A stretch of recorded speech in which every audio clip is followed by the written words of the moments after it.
because there are minor injuries to one person who we believe is a Customs and Border Protection employee. But if it got to that building and blew up, the casualty count could have been much, much higher. And again, as Eric Shawn was saying, 2 people reportedly in that car, both of them dead.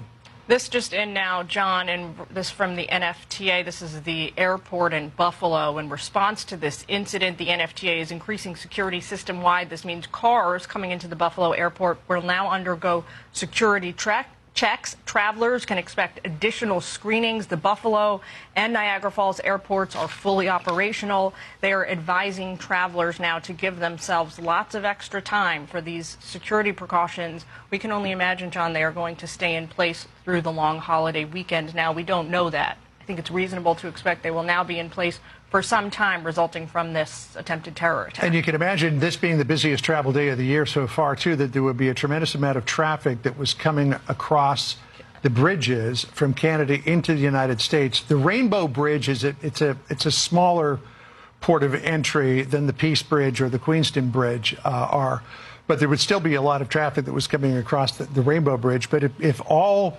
vehicular traffic and potentially rail traffic between Canada and the United States has been suspended, that is going to create a very large backup on this, the busiest travel day of the year. I want to go ahead now and bring in former FBI investigator Bill Daley. He's joining us by phone.